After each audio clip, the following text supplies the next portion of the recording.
vais parler sur la puissance de la compassion. Dis à ton voisin la puissance de la compassion.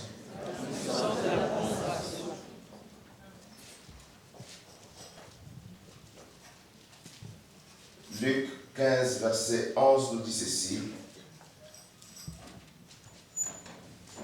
Il dit encore, un homme avait 2 fils. Le plus jeune dit à son père, « Mon père, donne-moi la part de bien qui doit me revenir. » Et le père leur partagea son bien. Peu de jours après, le plus jeune fils, ayant tout ramassé, partit pour un pays éloigné, où il dissipa son bien en vivant dans la débauche. Lorsqu'il eut tout dépensé, une grande famine survint dans ce pays, et il commença à se trouver dans le besoin. Il alla se mettre au service d'un des habitants du pays, qu'il envoya dans ses champs garder les pourceaux. Il aurait bien voulu se rassasier des carouges que mangeaient les pourceaux, mais personne ne lui en donnait. Étant rentré en lui-même, il s'est dit, « Combien de mercenaires chez mon père ont du pain en abondance, et moi, ici, je meurs de faim. Je me lèverai, j'irai vers mon père, et je lui dirai, « Mon père, j'ai péché contre le ciel et contre toi. Je ne suis plus digne d'être appelé ton fils. Traite-moi comme l'un de tes mercenaires. » Et il s'éleva et alla vers son père. Comme il était encore loin, son père le vit et fut ému de compassion.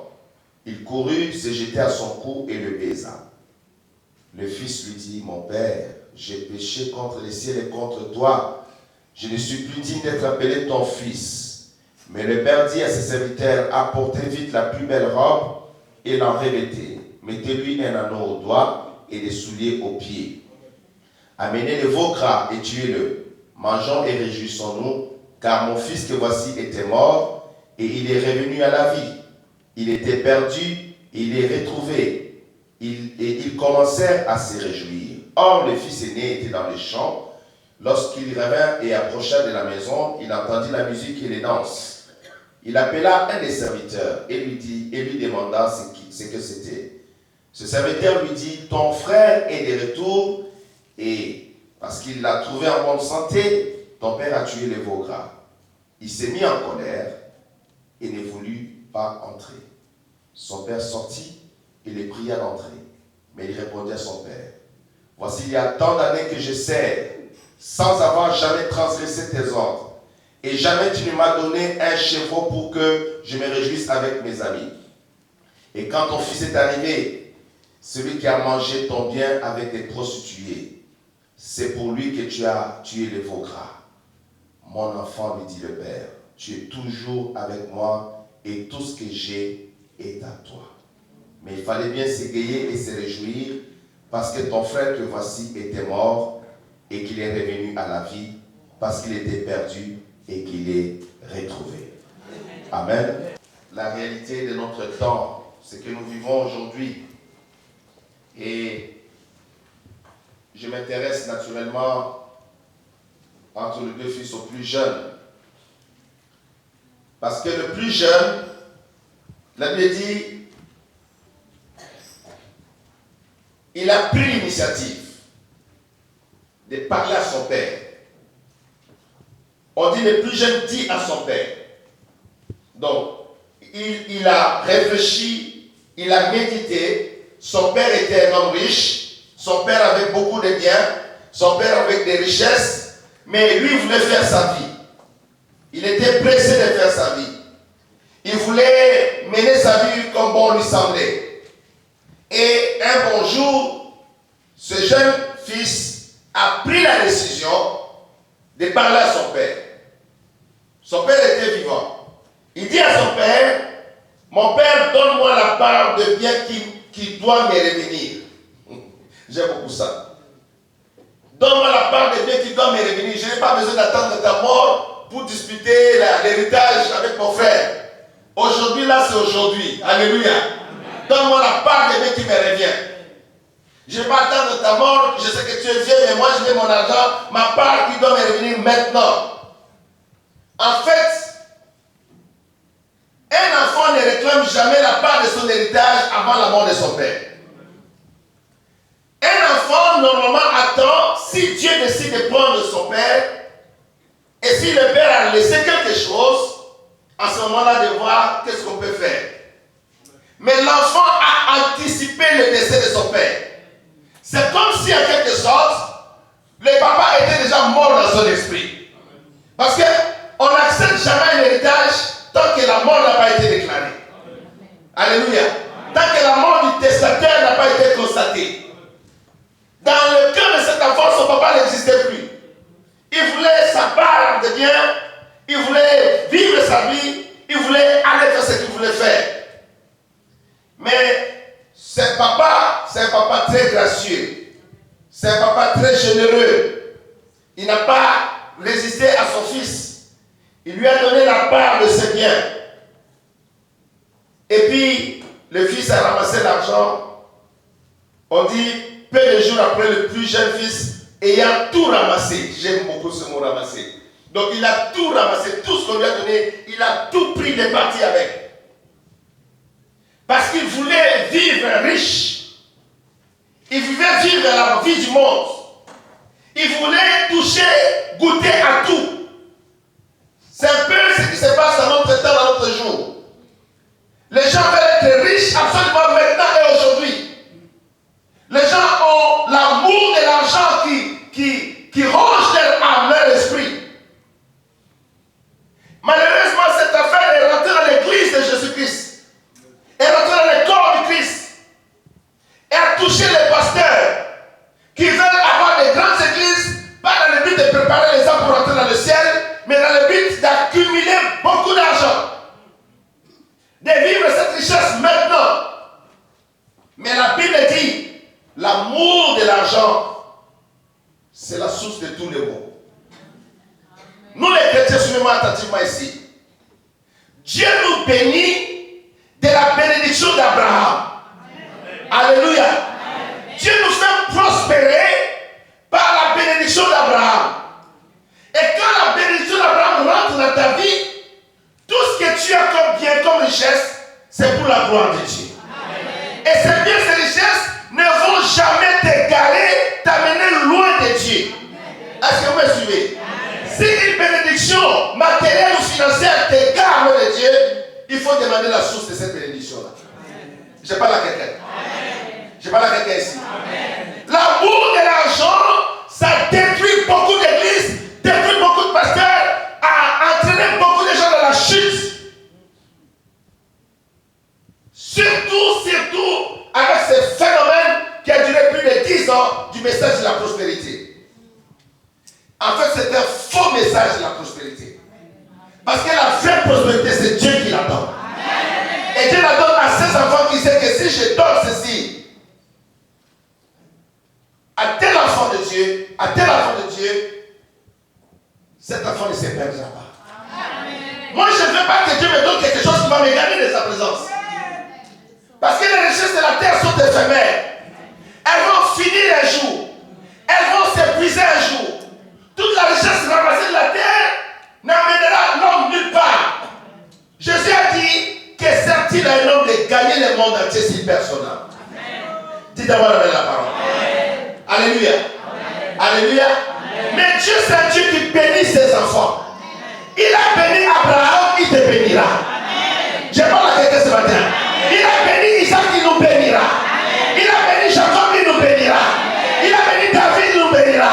Celui qui a béni Joseph me bénira, te bénira aussi. Amen. Mais que la bénédiction de Dieu ne t'égare pas loin de Dieu. Amen. Alléluia. Amen. Alléluia. Amen. Alléluia. Amen. Alléluia. Parce que nous avons besoin que Dieu nous bénisse. Amen. Nous avons besoin de vivre bien. Amen. Nous avons besoin d'avancer. Regardez les églises que Dieu nous donne ici, là. Ça demande de l'argent pour les implanter, acheter les matériels, acheter ceci, fournir les besoins, payer les transports des gens qui vont aller à Montpellier, à Brest, à Marseille, partout dans les églises. Mais, faites attention, église. Il ne faut pas que quand Dieu te bénit, cette bénédiction t'éloigne de Dieu. Que cette bénédiction te sépare de ton Dieu, te coupe de ton Dieu, t'empêche à adorer Dieu. à servir Dieu.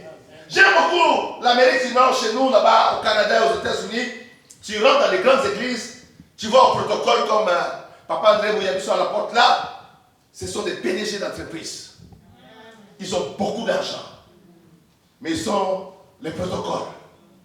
Ils sont en train d'accueillir les gens. Des placer des directeurs, des managers, des infirmiers, des médecins qui sont en train de travailler pour Jésus-Christ. La bénédiction qu'ils ont reçue ne les ont pas éloignés de leur Dieu. Au contraire, ça les a approchés de leur Dieu. Que la bénédiction de Dieu t'accroche à Jésus-Christ. T'attache à l'éternel ton Dieu. Quelqu'un dit un bon amen. Quelqu'un dit un bon amen. Quand Dieu te bénit et que tu restes attaché à Dieu, Dieu va te donner encore parce qu'il te fait confiance. Je parle à quelqu'un ici. Il te fait confiance à ce qu'il t'a donné.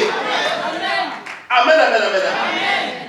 Mais quand Dieu te donne, comme cet enfant ici, il dit donne-moi la part des biens qui me revient tout de suite. Et puis la Bible dit le mot il a ramassé. On pouvait dire même qu'il a pris. C'est que son père dit, on dit qu'il a ramassé. Donc il regardait vraiment, c'est où le piano? C'est où la télévision? Il prend. Il a tout ramassé. Le mot ramasser, c'est ça qui me choque les textes. Il a tout ramassé. Vous savez, ramasser, c'est une impression de quelqu'un qui voit tout. Il vient, il ramasse, il prend.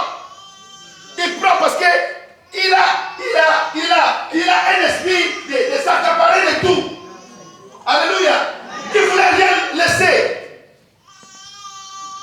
Cet enfant n'avait aucune générosité dans son cœur. Vous savez, mes amis, des fois les gens les plus riches sont les gens les plus pauvres. Parce qu'avec le peu qu'ils ont, ils savent partager ce peu-là. Je parle à quelqu'un ici. Dites d'abord amen. La vraie richesse, quand elle n'est pas partagée avec les autres, ça n'a pas de valeur en soi. Parce que la bénédiction d'Abraham que nous annonçons, c'est une bénédiction qui est partagée au milieu des enfants de Dieu, parmi le peuple de Dieu. C'est une bénédiction qui donne gloire à Jéhovah Yahweh. Ça donne gloire à Jésus-Christ. Ça dit Dieu me bénit et cette bénédiction arrose mon entourage, fortifie mon équipe, bénit tous ceux qui sont autour de moi et Jésus-Christ est glorifié. Les témoignages à la gloire de Dieu se multiplient et le nom de Jésus-Christ est glorifié, élevé encore. Alléluia. Alléluia. Mais ce fils ici, ce jeune, il a ramassé tout ce que son père lui a donné. Amen. Et puis, il est parti. Il s'est éloigné de la maison du père. C'est la grande erreur que cet enfant a commis. Parce qu'en fait, il disait, je n'ai pas besoin de mon papa. Je suis suffisant. Je peux faire les choses par moi-même. Oh, qu'est-ce qu'il y a? Hein? C'est quoi? Je suis capable, j'ai grandi. J'ai plus de 18 ans. Maman me dérange beaucoup. Moi, maman, tu sais, j'ai 18 ans, maman. Ça suffit maintenant, ça suffit, maman. J'ai 18 ans. Eh, maman, tu sais pas que j'ai eu mon bac, hein? J'ai eu mon bac, hein? Mais là, je suis à l'université, hein, maman. Papa, fais attention à moi. Je suis à l'université. Il ne fait plus dépendre de son papa. Vous savez, bien aimé, les parents ont une expérience de la vie que tu n'as pas encore. Ils ont combattu des vents auxquels tu n'as pas encore fait face. Ils sont passés par des vallées que tu n'as jamais traversées dans ta vie. Ils ont l'expérience et des vents, et des vallées, et des montagnes qu'ils ont grimpées avec beaucoup de souffrance pour arriver là où ils sont. Ne méprise pas cette sagesse-là. Je parle à quelqu'un ici. Alléluia. Ne méprise jamais cette sagesse. Ça te gardera. Ça te protégera. Ça te préparera. Quel que soit comment Dieu t'élève, ne t'éloigne pas de ton Père. Amen. Je parle à quelqu'un ici. Amen. Ne t'éloigne pas, ce serait une grosse erreur. Quel que soit comment Dieu te bénit matériellement, quelle que soit la richesse que Dieu te donne, quelle que soit la faveur que tu reçois, écoute, reste à côté. Amen. Ne t'éloigne pas. Cet enfant ici, il s'est éloigné, il a ramassé. Oh mes amis, il a fait quoi là? Il a ramassé. Il a ramassé et puis il est parti. Il s'est éloigné. Il a tourné dos à son père. Il est parti loin. Et il est parti faire la fête, dépenser l'argent. Donc, on voit déjà qu'il n'avait pas l'intelligence d'investir. Il n'avait pas l'intelligence de s'organiser. Bon, j'ai reçu la part de mes biens, il faut que j'organise, peut-être je vais me marier, peut-être je vais avoir des enfants, il faut qu'ils puissent vivre, mes enfants et ma femme, de cette richesse que Dieu m'a donnée, il faut que je multiplie cela. Non. Le mariage n'était pas dans son agenda, les enfants n'étaient pas dans son agenda, l'avenir n'était pas dans son agenda, c'est son plaisir. Je parle à quelqu'un. C'est son plaisir qui était son agenda. Il est allé dans le plaisir, et la Bible dit, verset 13, peu de jours après, le plus jeune ayant tout ramassé, parti pour un pays éloigné. On ne sait pas où il est parti. À l'Italie. On ne sait pas. Il est parti où? Hein? À New York. Ou bien il est parti au Brésil. Oh mon Dieu, il est parti où? Il est parti loin. On dit où il dissipa son bien en vivant dans la débauche. Il a dissipé ses biens. Donc il a dépensé en fermant les yeux. C'est ce genre d'homme, quand il rentre dans les bars, il achète la bière à tout le monde dans les bars. Comme ça, il a un nom dans ces bars-là. Quand il rentre dans toi, tu bois quoi? Il donne. Il dépense tout son bien. Je m'étonne que les gens du monde font ça. Mais l'Église n'a pas la sagesse de faire du bien. Tu vois, les gens du monde, ils ne connaissent pas la personne. Ils trouvent la personne dans un bar et lui achètent une bière. Et lui achète encore. Ou bien le bloc dit que plus de bière maintenant, tout le monde a champagne. Alléluia. Amen. Tout le monde a champagne parce que le PDG est ici. Et il dépense l'argent avec les filles. On dit dans la débauche, c'est qu'il buvait, il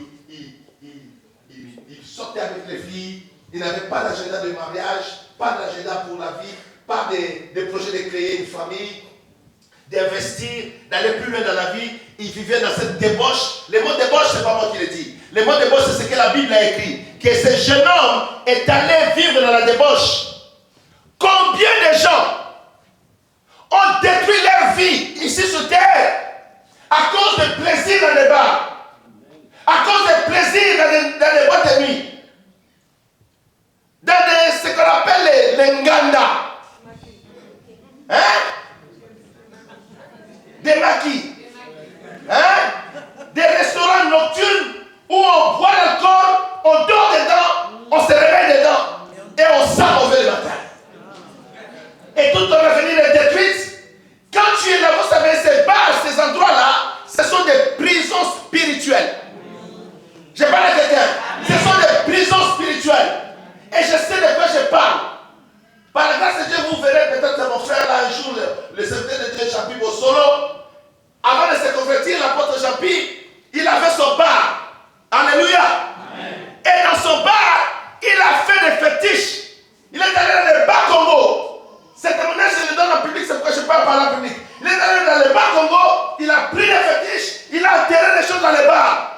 Si tu mets ton pied une fois dans ces bars-là, c'est fini. Tu reviendras chaque soir. Tu dépenseras tout ton argent là-bas.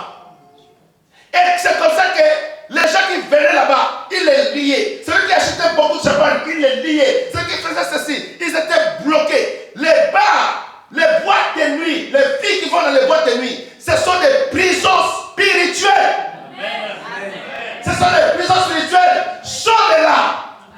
Sortez de là au nom de Jésus-Christ. Et ceux qui vont me suivre en ligne, je te parle au nom de Jésus-Christ. Sors de cette vie. Tu es en train de détruire ton avenir, de détruire ta vie pour rien.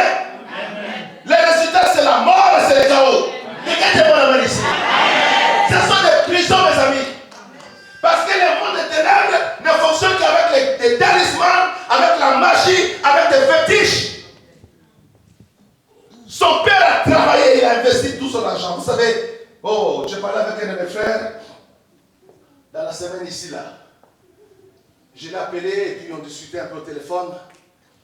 Il me dit, Jacques, tu sais, je vais venir au Canada. Les enfants veulent seulement venir au Canada. Je dois venir, il faut que tu m'aides.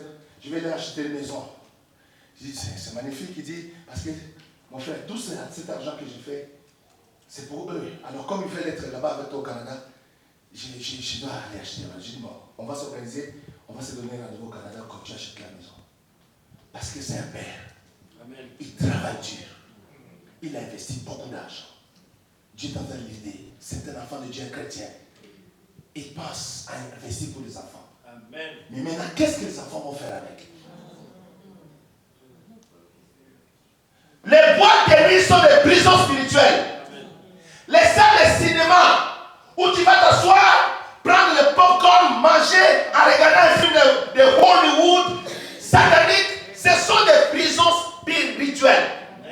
Ce n'est pas de la blague, je ne sais pas pourquoi vous riez. Ce sont des prisons, il y a des gens qui sont rentrés, leur vie a été détruite, leur mariage a été détruite, la vie de leurs enfants a été détruite, parce qu'un jour, il a été dans une salle de cinéma, il a regardé un mauvais film, ça l'a envoûté et sa vie a été détruite. Amen.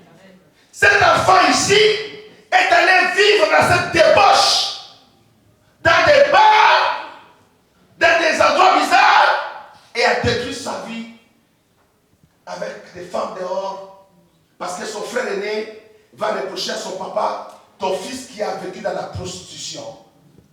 La prostitution, c'est la prostitution que les yaya, le grand frère va préciser à son papa que ton fils pour qui tu célèbres, il a été dans la prostitution. C'est là que nous comprenons que le jeune homme a été dans une vie sexuelle abominable. Suivez-moi mes amis. La vie de l'alcool, la vie des boîtes de nuit, la vie des bars, la vie de la prostitution sexuelle, c'est une vie qui détruit l'homme ou la femme qui pratique cela. On ne s'en sort jamais avec un plaisir. On s'en sort avec une maladie, on s'en sort avec une malédiction, on s'en sort avec un envoûtement, on s'en sort avec des complications de la vie. Ta vie peut être bousillée, détruite par l'ennemi parce que tu as fréquenté tes milliers. Dites amen à la parole des amis. Et cet enfant ici, il est parti, il a vécu comme on vient de dire. Verset 14 dit que lorsqu'il a tout dépensé, oh, il n'y avait pas la sagesse. Tout ce qu'il a ramassé, vous savez, ramasser c'est facile, hein? Qu'est-ce qu'il avait fait? Quand tu ramasses, c'est facile à dépenser. Tu sais, quand tu as travaillé dur, hein? Tu as travaillé dur et puis on te paye 800 euros. Le 800 euros là, c'est plus comme 10 000 euros. Parce que tu sais que tu ne peux pas jouer avec ça. Amen. Tu sais que 800 euros là, c'est le fruit de la sueur de ton front. Hein? Quand même quelqu'un vient te demander 50 euros, tu réfléchis, tu fais les calculs parce que tu sais que 50 euros là, c'est peut-être une semaine de labeur, de travail dur. Je parle à quelqu'un ici. Amen. Mais quand tu as ramassé, quand on ramasse, ce n'était pas à toi. Il a ramassé ce qui n'est pas à lui. Ramassé comme je vais ramasser ça. C'est pas moi, je ramasse. Il a ramassé quelque chose qui était facile. Cet enfant était dans l'amour de l'argent facile. Amen. Moi, j'aime les bosseurs. Amen. Les gens qui travaillent. Amen. Quand il a son 100 euros, c'est le fruit de son travail. Dites-moi amen. Amen. Des hommes et des femmes qui sont ici, qui vont au travail, qui ramènent l'argent. Et quand ils donnent des offrandes, même à l'église, on doit respecter ces offrandes-là. Amen. On ne doit pas faire n'importe quoi. Amen. Parce que je n'aime pas dans les églises où on dit que non, maintenant on va ramasser les offrandes. Ramasser les offrandes. Il y a des gens qui disent ça. Maintenant on va ramasser les offrandes. Ramasser? Hein? Ramasser? J'étais une fois en Israël avec un pasteur nigérien qu'on a rencontré là-bas à Tel Aviv. J'ai prêché avant. Lui, il a prêché après moi et il a détruit tout mon message. Il a fait appel de fonds, appel de fonds, appel de fonds, appel de fonds, appel de fonds. On lui a donné beaucoup d'argent. Et puis moi, j'ai regardé, je dis, c'est comme ça qu'ils font. Et puis nous sommes partis. Et puis les lendemain, on devait aller en Cisjordanie, dans les plaines de Macpéla. Là, on a mis le reste du corps d'Abraham, d'Isaac, de Jacob, de Sarah, tous nos matriarches et patriarches. Je suis allé à cet endroit-là pour voir les vestiges de leur corps. Et puis il est venu avec nous, il était là. Et puis il a sorti les paquets qu'il avait reçus hier. Et il dit, Pasteur Jacques, I am blessed, je suis béni. Il a sorti les paquets. Il a acheté une robe pour sa femme. Il a acheté des choses. Il a acheté des choses. Parce qu'il avait ramassé. Il n'a pas de respect de cela. Ce qu'on ramasse, c'est facile à dépenser. Ce jeune homme a ramassé et il a tout dépensé. Parce qu'il n'a jamais eu une sueur sur ça. Vous voyez comment nous sommes en train de bâtir cette église avec notre sueur. Marathon après marathon, enseignement après enseignement, prière, sanctification. Chaque jour, je vous chicote. Sanctification, la clé de Dieu, sanctification. Ah, papa Ferdinand dit, pasteur Jacques, adoucir, non, on n'adoucit pas la sanctification. C'est sanctification, plus, papa Ferdinand. Alléluia. Amen. Pourquoi? Parce que nous voulons quelque chose de solide et de permanent et pour la gloire de notre Dieu. Alléluia. Amen. Et personne ne voudra venir détruire ce qui a été bâti par la sueur, par l'effort, par la sagesse, par l'amour, par la compassion. Dites-moi, mes amis. Alléluia. Alléluia. Va faire un homme d'affaires. Si tu touches à son entreprise qu'il a bâti avec sa sueur, il est prêt à te gifler s'il est fort. Alléluia. Amen. Et quand il te donne son 100 euros, tu dois savoir apprécier ces 100 euros là parce que c'est le fruit d'un travail, d'un amour, d'une détermination, d'une sagesse, d'une compassion, d'une vision. Aïe! Alléluia. Mais quand on a ramassé, on n'a pas de respect. C'est pas les gens qui ne savent pas dire merci. Ouais, exactement. L'autre a sué comme ça. Tu as ramassé. Que Dieu te bénisse. C'est facile. Et quand c'était facile, il a tout dépensé. Et quand il a tout dépensé, ce qu'il n'avait pas prévu, que le jugement divin devait venir. On dit une grande famille survient dans ce pays. Ça, c'est le jugement de Dieu. Dieu a frappé la contrée où habitait ce jeune homme. Une grande famille a touché cette contrée. Et quand, vous savez, Dieu est puissant, mes amis. Amen. Il faut craindre Dieu. On ne joue pas avec Dieu. Amen. Alléluia. Amen. Quand il vient dans les débauche, tu fonces. Tu es le grand Koumou. Toutes les femmes du quartier, c'est pour toi. Tu as tout l'argent, tu as les fatigues. Alléluia. Tous les nez papillons, c'est toi. Tout le monde, c'est toi. Regarde vers toi. Tu dépenses, tu ne calcules pas. Tu ne gagnes pas, tu dépenses, tu dépenses. Dieu t'observe. Tu regardes. Ma tante disait, oh, Ngebo. Il regarde, oh, Ngebo. Oh, Ngebo. Mawa. Quelle tristesse. Je te regarde comment tu mets ta vidéo. Il faut l'arrêter, il faut l'arrêter. Il ne faut pas qu'il finisse comme ça, c'est dangereux. Et Dieu envoie une famine. Amen. Un jugement qui va te réveiller. Qui va te secouer. Et puis la famine arrive. Vous savez, Dieu est sage. Hein? La famine arrive quand il a tout fini, il n'a plus l'argent. Et puis la famine arrive. Fais attention que Dieu ne te coince pas. On ne se moque pas de Dieu. C'est qu'un homme a semé, c'est ce qu'il va récolter. Quelqu'un dit gloire à Jésus-Christ de Nazareth. Alléluia. Il n'avait pas prévu le jugement. Il n'avait pas prévu que Dieu est un grand juge. Est un juge qui est juste. Il attend le bon moment pour te ramener à lui. Mes amis, ne souhaite pas que Dieu te juge par sa chicotte. Ouh, ça fait mal. Vous voulez qu'un homme te chicote. Pas Dieu. Je sais de quoi je parle. Mes amis, je sais de quoi je parle. Quand Dieu décide de corriger son fils ou sa fille, tu peux pleurer pendant 3 mois quand tu regardes. Des fois, tu vas intercéder, Dieu dit n'intercède pas pour lui. Moi-même, je m'occupe de lui. Et cet homme, ce jeune homme, il se retrouve maintenant dans cette situation, sans argent, et puis la famine. Laissez-moi vous ouvrir ici. La famine, ça veut dire que même les gens du pays sont dans les besoins, ne peuvent pas l'aider. Ce n'est pas les gens qui ont fait des folies, ils arrivent à un carrefour, même les gens qui pouvaient l'aider ne sont pas dans la possibilité d'aider. Tu vas développer l'amertume en croyant que les gens ne t'aiment pas. Non, le jugement est tellement grand que même les gens qui t'aiment ne sont pas en possibilité de t'aider. Je parle à quelqu'un ici. Je ne veux pas que tu te retrouves dans cette situation-là. Parce que c'est un jugement terrible. C'est pourquoi je dis craignez Dieu. Vivez dans la crainte de Dieu. Vivez dans la sagesse. Vivez dans l'obéissance à la parole de Dieu.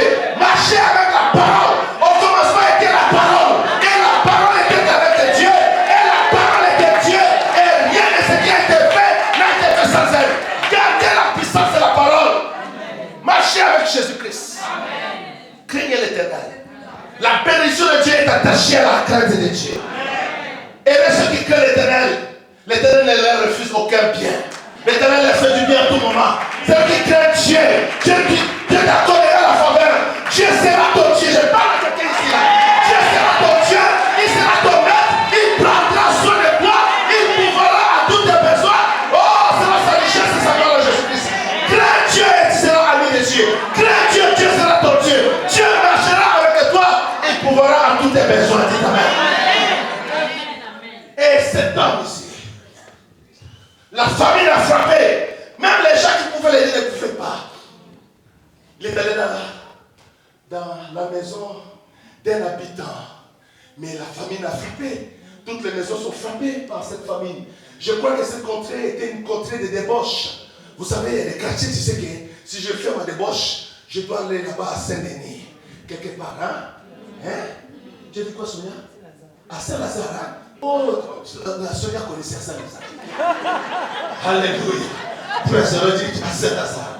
C'est qu'elle connaît que Saint-Lazare, c'est quelque part à Paris, n'est-ce pas? Alléluia. C'est une gare, hein? Oui. Sonia connaît ça. Que si on veut faire des bêtises comme ça là, c'est du côté de Saint-Lazare. Quelqu'un dit gloire à Jésus. Et vers Saint-Lazare, ça se passe comme ça. Et moi, je me suis trompé de Saint-Denis. Elle a précisé que ça à Saint-Lazare. Et puis, il a fini. Il est allé chez un habitant. Donc cette contrée-là était une contrée mauvaise. Les gens de cette contrée-là vivaient dans la débauche. Ne craignaient pas Dieu, ne respectaient pas Dieu. Et Dieu a frappé cette contrée-là par la grande famille. Suivez-moi, mes amis. Suivez ici, s'il vous plaît. Amen. Ne va jamais vivre à un endroit où les gens ne craignent pas Dieu. Amen. Ne va jamais prier à une église dont les pasteurs, commencez par les pasteurs, ne craignent pas Dieu. Amen. Ne va jamais t'associer avec des hommes et des femmes qui ne craignent pas Dieu. Amen. Cherche des hommes qui craignent Dieu. Cherche des femmes qui craignent Dieu. Cherche des gens qui craignent Dieu. Les amis qui craignent Dieu. Parce que ceux qui craignent Dieu, ils t'attireront dans la grâce. Ils t'amèneront dans la faveur de Dieu. Le regard de l'éternel sera sur toi. La bonté de Dieu sera sur votre vie. Dieu sera votre Dieu. Dieu marchera avec vous. Amen. Amen. Amen. Alléluia. Cette contrée ici, là où les petits sont partis, c'est une contrée que Dieu a frappé les jugements. Si tu vas là-bas, quand tu vas frapper, Dieu est dedans. Dieu est frappé aussi. Amen. Choisis les amis. Amen. Choisis les camarades. Amen. Choisis des endroits où tu vas aller vivre ta vie. Ne va pas à des endroits que ces gens-là ne craignent pas Dieu. Ils ne respectent pas Dieu. Ils n'ont aucun égard à l'égard de Dieu. Ils ne considèrent pas la parole de Dieu. Ne t'associe pas à ces gens-là. Je parle avec eux ce matin. Ne dis pas avec ces gens-là. Garde-toi près de la parole. Associe-toi aux hommes et aux femmes qui craignent l'Éternel. Parce que là, il y a la faveur de Dieu. Là, il y aura toujours la grâce de Dieu. Là, il y aura toujours la bonté de Dieu. Quand il y aura un combat, Dieu descendra pour vous délivrer de ce combat-là. Quand il y aura une situation, Dieu t'entendra pour vous guérir. Reste associé à ceux qui craignent Dieu. La Bible dit que la crainte de Dieu, c'est le commencement de la sagesse. Et cette sagesse-là commence par craindre Dieu. Ne t'associe pas, regarde. Il est allé dans cette contrée. Wow! La famine, le jugement est venu. Boum! Le jugement a frappé. Beaucoup de gens n'ont pas la sagesse. Moi, depuis que je connais ces choses, je suis à Paris, je n'ai pas d'amis. Je n'ai pas d'amis. Non, je n'ai pas d'amis. Je suis avec vous ici, là. Je suis avec vous. Je n'ai pas d'amis. Je suis là. Je suis fatigué. J'ai mes enfants ici. Alléluia. Je ne cherche pas de pasteur ici. J'ai mon frère, pasteur Njoli, que vous connaissez ici. Je me suis arrêté, il dit, toi tu me suffis. Si j'ai besoin d'un pasteur, je sais que tu es là. Ça suffit. Si j'ai besoin de Gilbert est là. J'ai besoin d'Evelyne, Evelyne est là. Je n'ai pas besoin d'un ailleurs. Alléluia. Je marche avec mes enfants, mes frères et ceux qui craignent Dieu. Parce que je sais qu'il y a toujours la grâce. Amen. Toujours la grâce. Amen. Toujours la grâce. Amen. Quand tu vas dans une contrée où on ne craint pas Dieu, quand le jugement viendra, rappelez-vous de Lot. Lot a quitté Abraham. Lot est allé du côté de Sodome et Gomorrhe. Lot est allé là-bas parce qu'il avait vu avec les yeux que la côté était verdoyante comme un jardin de l'Éternel. C'était comme, mais ce n'était pas le jardin de l'Éternel. Alléluia. Et l'autre est allé là-bas. Il ne savait pas que là-bas c'était Sodome et Gomorrhe. Et le jour que le jugement est arrivé, l'autre a pris la vitesse. Et laisse-moi, Dieu est miséricordieux. Dieu s'est souvenu d'Abraham. Dieu, aïe, aïe, aïe, aïe, aïe. Dieu a sorti l'autre là. Alléluia. Alléluia. Fais attention où tu vas. À qui tu vas t'associer. L'autre a fallu mourir dans le jugement qui descendait à Sodome et Gomorrhe parce qu'il avait choisi le mauvais côté. Il devait s'humilier devant son papa Abraham. Dis mon papa, pardonne-moi. Mes bergers, ce sont des stupides. À partir d'aujourd'hui, je vais leur donner l'ordre de ne plus se disputer avec tes bergers. Je vais demander à mes bergers de se soumettre à tes bergers. Comme tu es mon papa, tes bergers seront aussi les papas de mes bergers. Il devait avoir la sagesse. Mais il a dit non, je m'en vais, je m'en vais. Et il est parti. Et le jugement est arrivé à Sodome et à Gomorrhe. Et Dieu a détruit Sodome et Gomorrhe. Oh la chara, ma santo. Avec qui tu t'associes dans la vie? Qui est ton partenaire de prière? Paul dit à Timothée, invoque le Seigneur avec ceux qui l'invoquent d'un cœur pur. Même quand tu pries, tu dois savoir avec qui tu pries. Même quand tu marches, tu dois savoir avec qui tu marches. Quand tu vas quelque part, tu dois savoir où est-ce que tu vas. Car Dieu jugera ces choses. Dieu regardera ces choses. Dieu portera sur la face ces choses.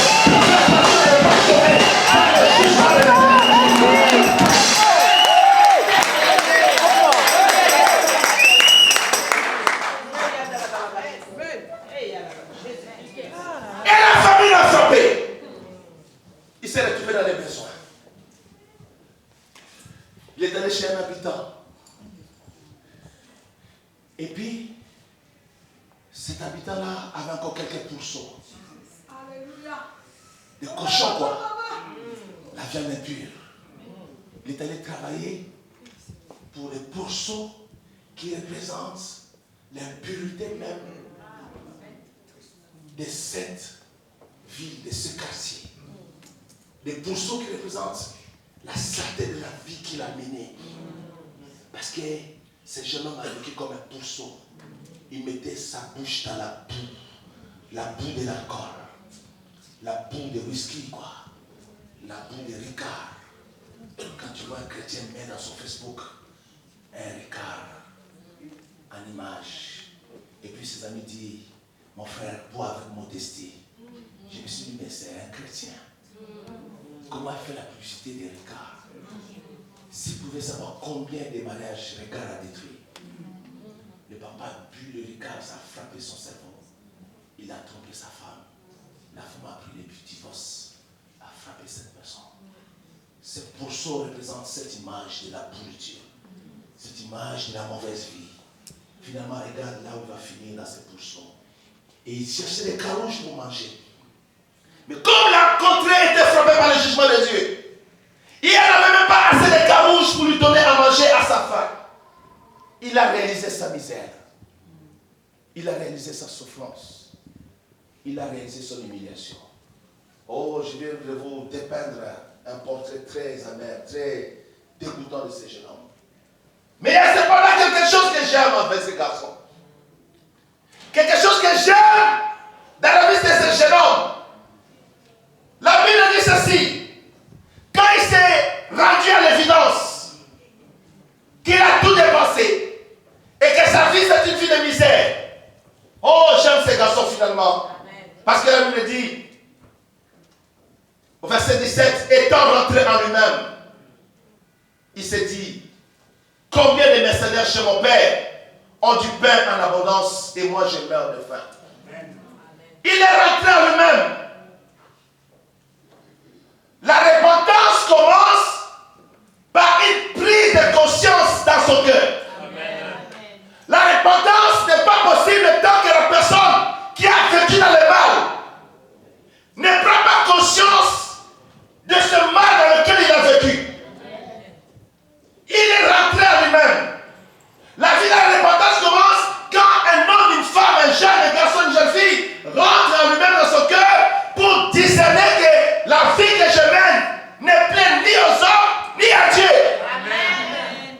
Vous savez, la vie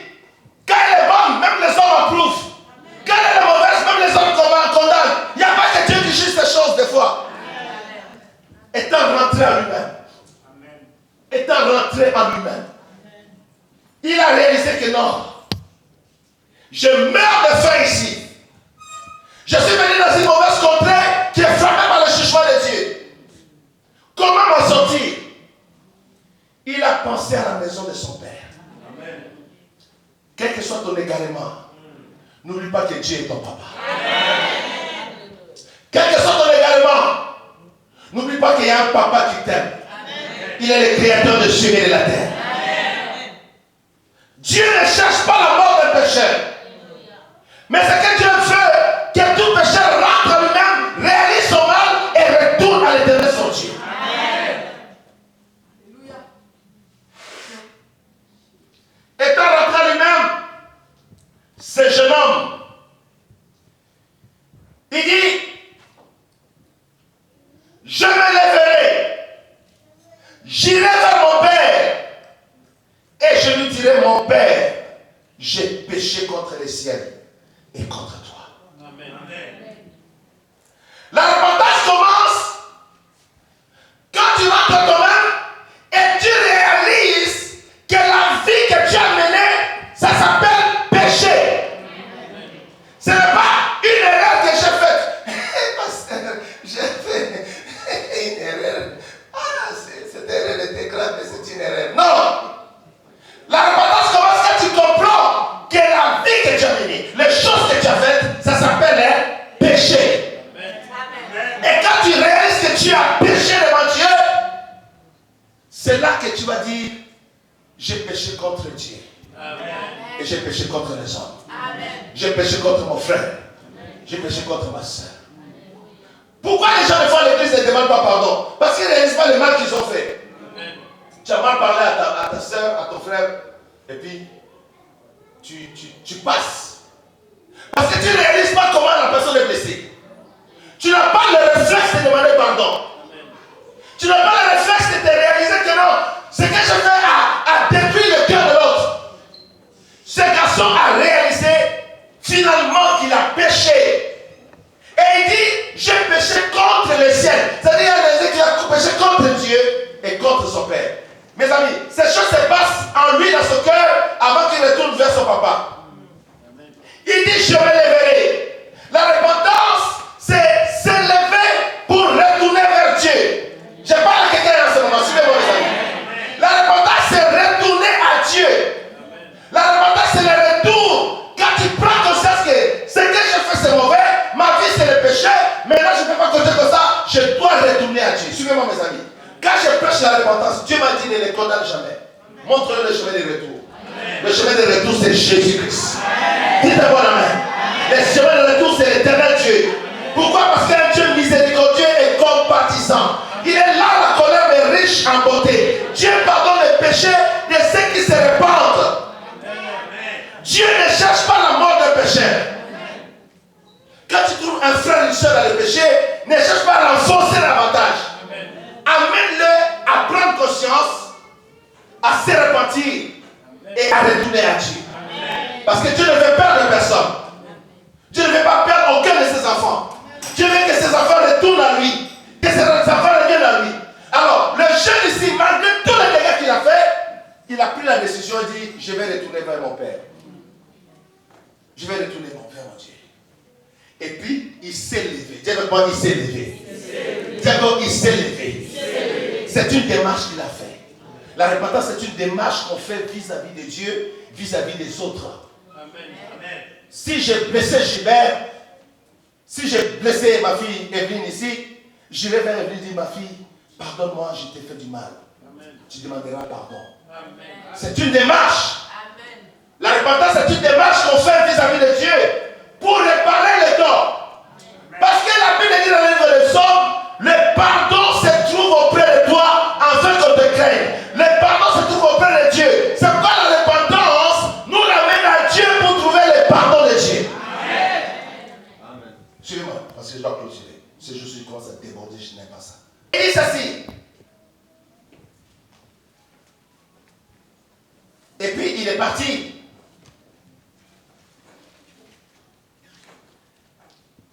Il s'éleva et alla vers son père, comme il était encore loin. Suivez-moi ici. Comme il était encore loin, son père le vit et fut ému de compassion. et courut se jeter à son cou et le baisa. Suivez-moi ici, s'il vous plaît. Parce que c'est ici mon message. Quand il a pris cette décision de retourner vers son père et de dire à son père, j'ai péché, je n'ai pas commis d'erreur, j'ai péché. Quand Jimmy Swaggart, notre papa là, avait commis son péché, il est passé à la télévision, il a dit, j'ai péché. Jimmy n'a jamais dit, j'ai commis une erreur, pardonnez-moi. Il a dit, j'ai péché, pardonnez-moi. Et je l'honore, ce grand homme de Dieu. Je l'honore parce qu'il a eu le courage de se repentir en public, de demander pardon. Amen. Alléluia. Amen. Et c'est un grand homme de Dieu. Amen. Maintenant, il dit, je dirai à mon père, j'ai péché contre le ciel et contre toi. Je ne suis pas digne d'être traité comme ton fils. Traite-moi comme l'un des mercenaires. Et quand il vient vers Dieu, quand il vient vers son père le voit de loin. Que le fils qui était parti revient à son père. Le père a couru. Là, on dit que ému de compassion. Suivez mes amis, la scène qui se passe ici, suivez-moi. Le fils marchait avec l'esprit de la repentance. Le père courait avec l'esprit de compassion. Quelqu'un dit alléluia. Non, quelqu'un dit gloire à Jésus. Quelqu'un dit gloire à Dieu. Le fils marchait dans la repentance. Il disait, j'ai péché contre toi. Je suis parti d'être appelé ton fils. Oh papa, mais voici je reviens. Quand le père a vu cela, le père n'a pas marché. Le père a couru. Mais dans la compassion, allez chercher une âme qui était perdue. Allez chercher une âme qui était morte. Allez chercher une âme qui était condamnée dans la boue du péché, dans l'homosexualité, dans les péchés sexuels, dans les mensonges, dans l'alcool, dans la débauche. Oh, la compassion de Dieu était plus grande que le péché de ces garçons. La compassion de Dieu était plus puissante que le mal de ces garçons. Dieu a couru vers lui. Mes amis, des fois, quand nous voyons les gens dans le péché, nous manquons de compassion. La compassion est une force. Quand il a vu son fils revenir, il a couru par compassion. Il s'est jeté à son cou. Mon fils, mon fils, mon fils, mon fils, ma fille. Il s'est jeté à son cou. Ça veut dire qu'il l'a attrapé. Il a dit, mais combien tu m'as manqué? Combien d'années tu es passé là-bas, mon fils? Je crois que tu es mort. Mais toi, tu es encore vivant. Oh, mon fils, la compassion bouillonnait dans son âme. Et le fils a dit, papa, j'ai péché contre le ciel et contre toi. Je ne suis plus digne d'être appelé ton fils. Traite-moi comme l'un de tes mercenaires. Donc, la décision de la repentance était tellement sincère que quand il est arrivé à son père, il a sorti ce qui est dans son cœur. Il a dit ça à son papa. Quand ta repentance est sincère, Dieu entendra cela. Dites un bon amen. Il a dit ça devant son créateur, devant son Dieu. Son père n'était pas là-bas. Il a dit, amenez vite la plus belle robe. Amenez vite la plus belle robe. Courez avec la plus belle robe. Il criait, ça c'était la plus belle robe. Parce que quand le fils est revenu, étant travailleur de pourceau, il était sale. Sa robe était salie par le péché de l'alcool. Il sentait l'odeur des liqueurs, l'odeur de la bière. Vous savez, quand quelqu'un passait la nuit dans une boîte de nuit, il a tellement bu le matin, il sent mauvais. Oh, mes amis, l'odeur était répugnante. L'odeur n'était pas agréable à écouter, à sentir, à voir. Sa robe était sale. Sa robe était salie par les prostituées qu'il a fréquentées. Sa robe était salie par la puissance des ténèbres qui gérait ces boîtes de nuit, ces endroits-là. Sa robe était salie par toutes sortes de choses. Sa robe était salie. Mais quand il revient dans la repentance, son père rempli de compassion. Son père dit, mon fils, reviens à la vie. Son père dit, enlève cette robe sale. La repentance doit restituer la robe de fête à sa vie. Quelqu'un dit alléluia. Mes amis, quand il y a la repentance, il y a un changement de robe. On enlève la robe sale, la robe de péché, la robe de moquerie, de mensonge. Dieu enlève cette robe-là et je te donne une robe de fête.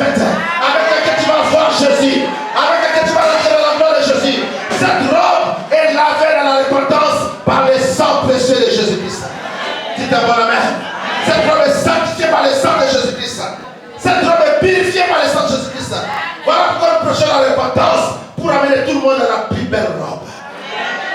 La puissance et la compassion de Dieu n'a pas de limites. Ne te rejette pas toi-même. Ceux qui m'écoutent en ligne, ne te condamne pas tant que Dieu lui-même ne t'a pas condamné. Dieu ne condamne personne. Dieu appelle tout le monde à revenir à lui. Parce qu'il va changer ta robe. Il va enlever cette robe de santé. Peu importe l'état dans lequel tu t'es trouvé. Jésus est puissant pour te sanctifier. Le sang de Jésus est puissant pour te laver. Pour enlever toute la suie de cette robe. Mes amis, c'est le temps de laver nos robes dans le sang de Jésus-Christ. La Bible dit que heureux ceux qui lavent les robes dans le sang de l'agneau. Ils auront droit à l'arbre de vie. Quelqu'un dit Alléluia. Quelqu'un dit gloire à Jésus-Christ. Cet enfant est rentré dans la maison de son père. La puissance et la compassion de Dieu a changé son état. Il a levé cette robe sale. Il a jeté cela. Amenez vite un anneau. On a amené un anneau d'or pour les ramener dans l'alliance de Dieu. Peut-être tu as perdu l'alliance avec ton Dieu. Peut-être tu vis sans alliance avec Dieu. Tu n'as aucune protection divine sur ta vie. Mais quand tu reviens à Dieu dans la repentance, la puissance et la compassion de Dieu non seulement va restaurer ta robe, va te restaurer dans l'alliance de Dieu. Tu vas retrouver l'agneau de l'autorité divine.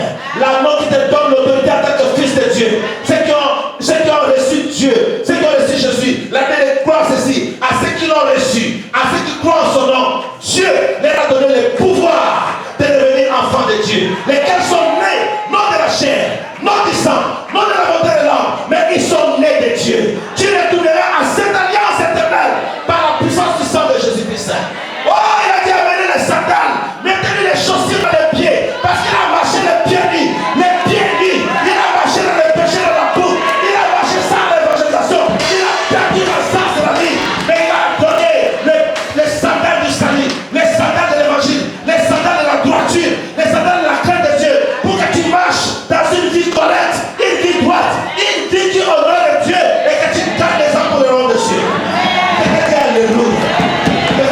Jésus, la puissance de la compassion, la puissance de l'amour de Dieu, et ce que Dieu peut faire quand tu te répands. Les compassions éternelles de Dieu vont se réveiller. Quand quelqu'un se répand sincèrement, l'amour de Dieu va se réveiller. Et il va te restaurer. Ta robe va être restaurée. Ça veut dire que ton état de sainteté sera restauré. L'anneau sera restauré. Tu retrouveras l'alliance que tu as perdue avec le Père. C'est le temps de la restauration de la gloire. Les sandales seront restaurées pour que tu commences à marcher dans la droiture, dans la justice, et que tu commences à gagner les âmes pour le royaume de Dieu. En la fin du second, il a tué le faux gras. Les faux gras. Les noces de l'agneau vont commencer bientôt. Et le veau gras sera tué. La fête va commencer. Je ne sais pas où tu seras, mais je vous invite tous au noces de l'agneau. Parce que Jésus-Christ revient. Bientôt l'église sera enlevée dans la gloire de Dieu. Que personne ne soit laissé dehors. Que tous reviennent à Dieu. Tous reviennent au salut. Tous reviennent à Jésus-Christ par son amour et par la puissance de sa gloire. À cause du temps, je dois m'arrêter là. Shalom. On attend.